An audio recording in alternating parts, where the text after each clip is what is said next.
became difficult for the batter to handle. Jams those fingers. Still not off the mark. He's faced 8 deliveries, Kusal Mendes, but I think he can take his time. It's important that he stays there. There is that depletion in the batting. No Charita Srilanka, so Kusal Mendes needs to play a role here.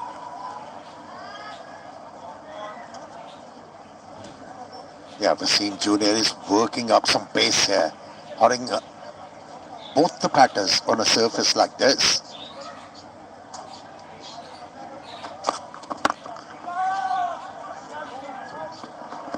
Off the mark of the 9 delivery, Kusal Mendes. Finally, so important. Gets off the mark, gets off strike. But a good little face for Pakistan. The last 11 deliveries, just conceded 2 runs and got a big wicket in Pathum Nissanka. These are the moments you talk about. Those little moments that teams want to win. So you've seen how Pakistan won some very crucial moments. Very brief, but the impact has been quite telling in terms of the overall results. Wide slip in, last ball. Oh, bounce again. Pace and bounce. The power play is done, 57 for 1.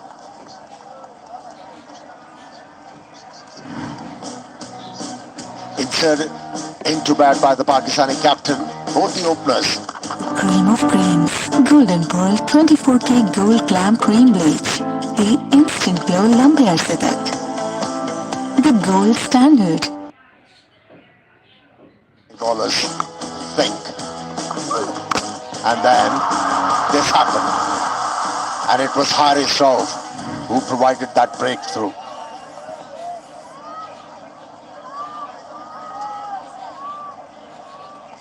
Right, that's the confirmation that power play number 1 is done and dusted.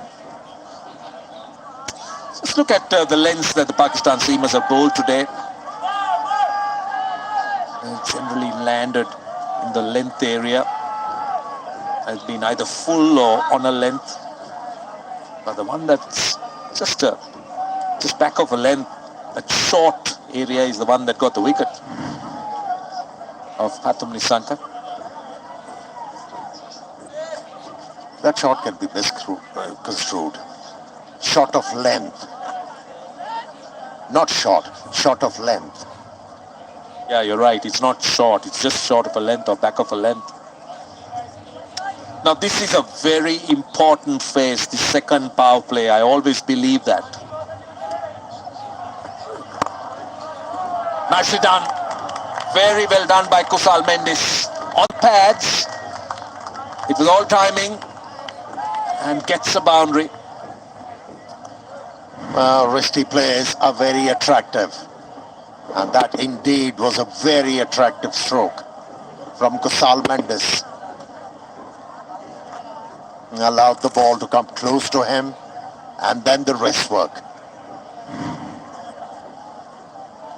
Yeah, beautifully done. Beautifully done.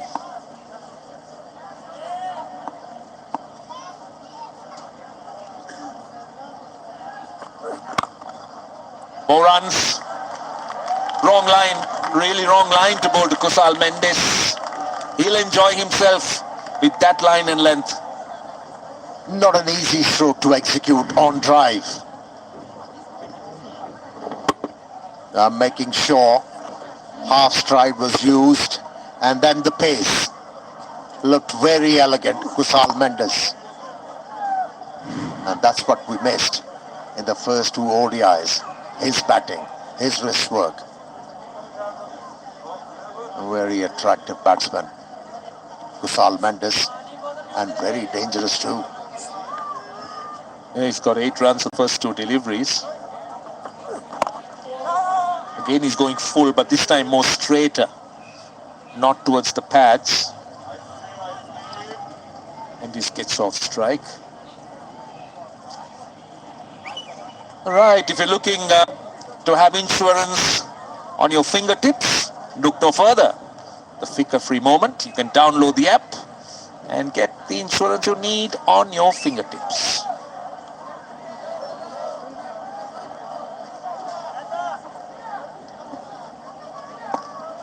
So you're trying to tell us that if you download that app, it's basically a flicker-free moment for you. Of course. Okay, Absolutely. take your word for it. So just getting back to the subject about the importance of the second power play. See, you talk about going into the last 10 overs with wickets in hand. You talk about the last 10 overs with set batters. That's why this phase becomes so important.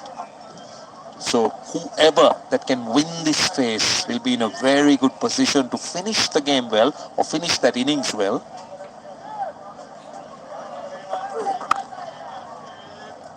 Now there are small battles for the bowling unit, also for the batting lineups in these 50 overs.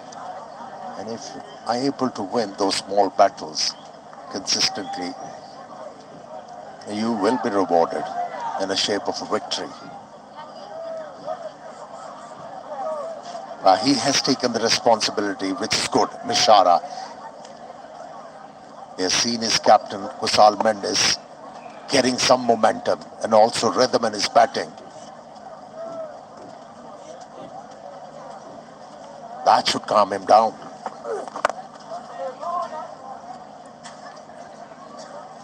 Another decent over from Haris Rauf, 66 for 1.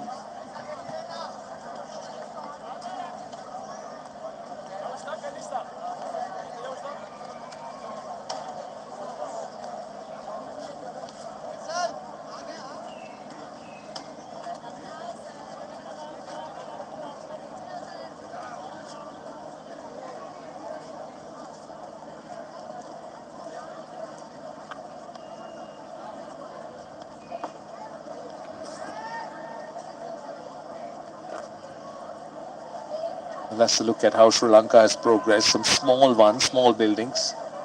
The green dot signifies the wicket. That was a wicket maiden. The follow-up over was very good. Wasim Junior.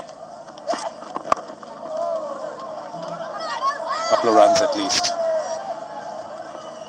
Just on the subject of what we were discussing, Amir, about the importance of the middle phase. It's for both teams to win. Because you talk about the launch in the last 10 overs and prevention of it. So how do you think a batting side should be looking to master it? Because it's a very long phase. You know, the matches are, you're absolutely right, are won and lost during those middle overs because there are fielding restrictions there for the bowling side, nicely dealt with. And that's why we've been emphasizing the combination Sri Lanka is going with is not matching the demands of contemporary cricket. They are one bowler short. The teams who are consistent in their winning ratio, they have bowlers to pick up wickets. And you got batters who could actually bat sensibly, you know, who actually manage the innings very well. You know, in the middle overs, you don't have to go berserk as a batter. You know, with the fielding restrictions, you can actually gain by batting intelligently. And remember that innings from Salman Ali Agha and Hussain Talat. At times, you thought the innings is going nowhere, but they were prepared to work hard. They remained alive at the crease, and in the end, were able to put match-winning total on the board. It's all about being intelligent. And also pacing an innings. That's I think is the key, because you're talking about a very long phase, 30 overs. Managing the innings. That is the key. Oh, that was a great delivery. Batsman had no clue. The angle was absolutely spot on. Forced the batter to hung his bat, and the objective achieved. An easy catch for the wicketkeeper. See, this is what we were talking about, this phase, where you look for wickets as a bowling side, and that's what they get. Wicket number 2 into the 12th over, and another set batter in Kamil Mishara getting another start, but out for 29 of 30. Sri Lanka now 69 for 2.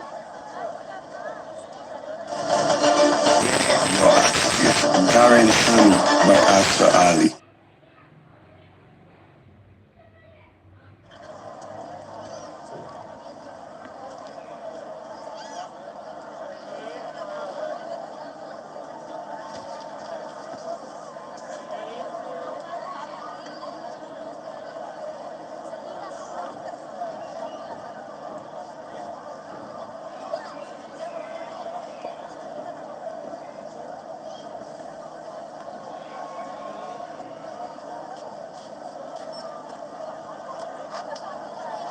Sadhira Samaravikrama comes in, good strike rate, but in 55 matches he'll love to have that 50s and 100s. He'll love to have a little bit more against his name.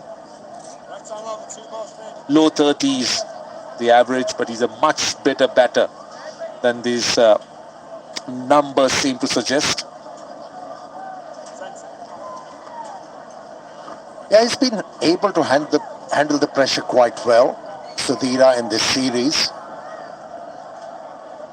But he hasn't been able to capitalize on those starts like any other Sri Lankan batter.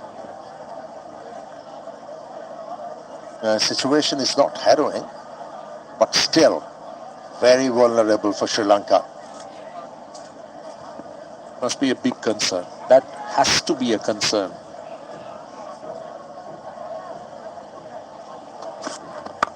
I'm sure as a batter, someone who's played at the highest level, you'll confirm to me that it's the first 20 or 30 runs that's tough. Take another look at this wicket. Yeah, wasn't able to cover the angle on that occasion, left-hander. What a delivery, what a delivery. Left the left-hander off the surface. Since he wasn't aware where the off-stump was, he had to play at that one. Yeah, if you play the game Tabola, it's toss-turvy for Sri Lanka. 69 for 2 now, with these couple of runs. 71. Successful over for Wasim Jr. He's been impressive in this season. Introducing Fellow Hair Hair Color. 100% grey coverage with no fear of hair damage. Fellow Hair Hair Color. Colors to die for. Darren Sami by Astra Ali. The cream of creams. Golden Pearl 24K Gold Clam Cream Bleach. The instant glow lumber setup. The gold standard.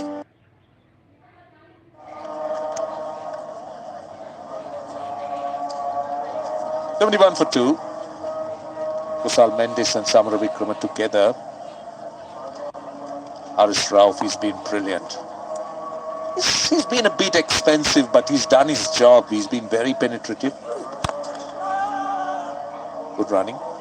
But on the subject that we were trying to discuss about the importance of carrying on the challenges as a batter at the start, where you're tested a lot as you go in, feet not moving. Just if you expand a little bit about it. You're talking about different phases of an innings for a batter. Well, if you have a free-flowing start, then the opposition is able to bog you down. That can be frustrating. And in the process, in order to try something different to up the ante, you lose your wicket. Or if you're bogged down and then you find a couple of boundaries and you start to feel that you can get more and you can lose your wickets. Yeah, Pakistan's smartest hatchback, electronic vehicle. Inverex Geo. Can be a good family car.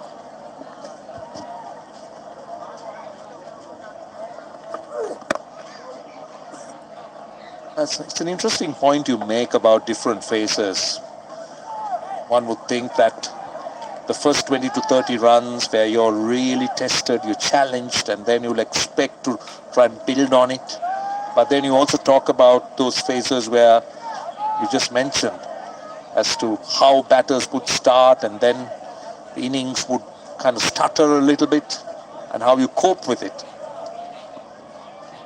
You know what? Good batters or great batters have done over the years to deal with it. That ability to maneuver the length, where you are able to pick up singles of good deliveries and boundaries of good deliveries. And if you have the basics right, then you have the clear mindset and you are able to deal with any kind of a situation. But if you don't have that aspect in your game where you could actually take the scoreboard by maneuvering the length, by scoring singles, then you get bogged down. And then you do something silly.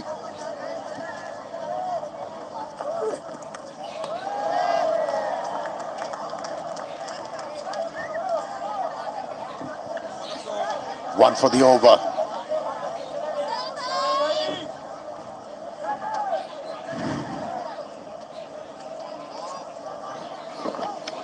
Yeah, he bowled those bounces with sailing pace. And wasn't that short, that delivery?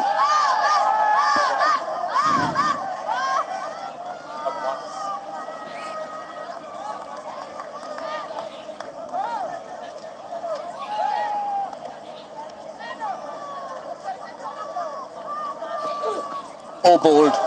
Very well bowled. That's a good line to bowl. 72 for 2.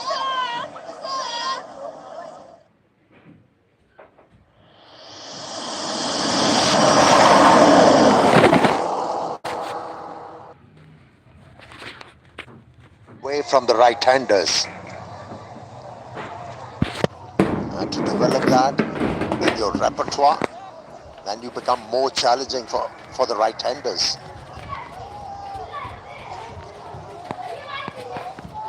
Now this is quite interesting. If you really look at this, what it's trying to say is you scored 55% of your runs with non-boundaries and you're still striking. Look at the strike rate, 92. So it talks about